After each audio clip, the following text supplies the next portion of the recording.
After signing the 28.78 trillion naira 2024 appropriation bill, Tinubu on Monday warned ministers and heads of agencies that those who would not aid effective implementation of the budget will be eased out.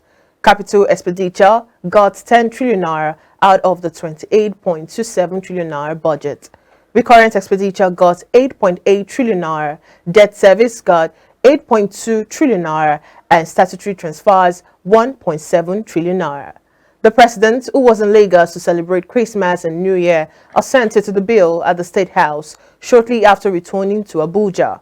A statement by Special Advisor of Media and Publicity, Adjuri Ingilali, said, "Now speaking at the signing of the bill, the president assured Nigerians that the implementation of the budget will be efficiently pursued and vigorously monitored." And the federal government has allocated a total sum of 150 billion naira to implement poverty alleviation programs in 2024. The amount is to be spent under the 4 pillars of macroeconomic stability, industrialization, structural policies, institutional reform, and redistributive policies and programs of government under the National Poverty Reduction and Growth Strategy. Besides the 150 billion naira allocation to the NPRGS, the federal government, in the 28.77 trillion naira budget signed by President Bola Tinubu on Monday, allocated the sum of 10.35 billion naira to Ministry of Humanitarian Affairs and Poverty Alleviation. Already, 50 million households are beneficiaries of the government's 25,000 naira monthly grant under the Conditional Cash Transfer Scheme. Last Thursday, while receiving members of the National Working Committee of the All Progressives Congress in Lagos, Tinubu pledged his commitment to supporting a strong and ideological determined democracy that is progressive, inclusive, and focused on eliminating poverty while providing quality education for children. And reactions have continued to trail the recently approved 50% cut of transportation fare as palliative for Nigerians during the Yuletide. iBrandTV Courier reports that some Nigerians say the policy is another form of corruption and needs to be properly investigated.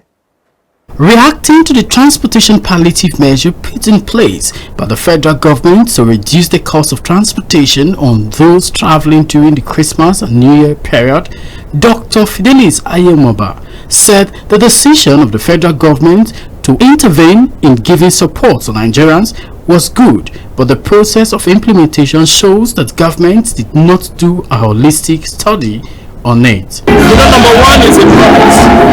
Number 2 is monitoring it. Number 3, who are the analysts?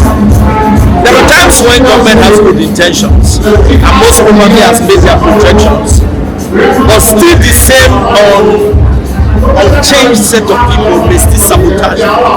But if I go by the number of motor parks that were lined up, it's not enough to handle the situation in Nigeria. I wish there was a palliative that cut across all motor parks. They didn't go to motor parks to give everybody that support to do it. So the ones they did, they overwhelmed. And corruption is still showing up now at the end of the day. Some respondents in the business said the intervention does not show that the federal government is going to give a level playing ground for businesses in the country to grow. Based on that, right, it's actually giving us a very negative feedback from customers, because we have customers walking in here and saying, "Oh, are you part of the palliative that was given?" And if we say, "Oh, no, we're not," they tend to leave. Right, at least this is actually affecting our revenue right now, because it's not helping us grow.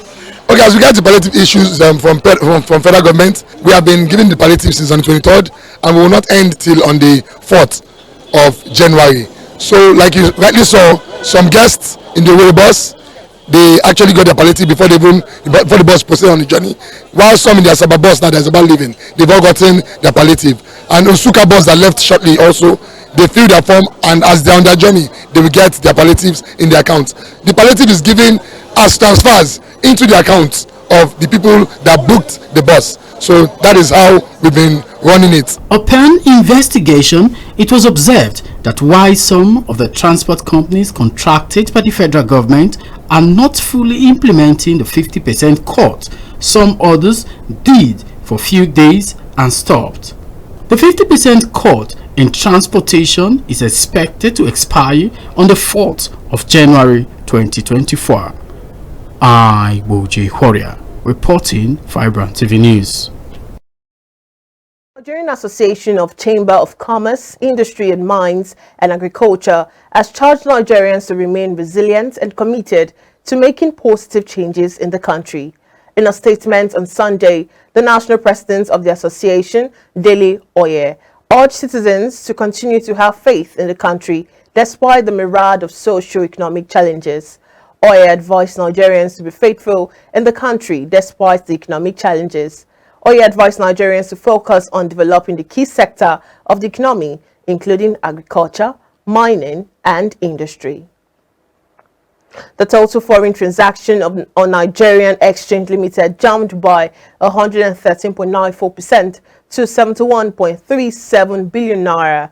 That's about $75.76 million in November, compared to 33.36 billion naira a month earlier. This was revealed in the latest domestic and foreign portfolio investment report for November, published by the Nigerian Exchange Limited. Now, there has been a consistent drop in foreign participation in the Nigerian capital market, worsened by the COVID-19 pandemic in 2020. As of September 2023, total domestic transactions were valued at 2.454 trillion naira, while total foreign transactions were worth about 258.02 billion naira. The latest figure from the exchange shows that as of November, total foreign transactions had improved to 336 billion naira, while total domestic transactions stood at 2.871 trillion naira.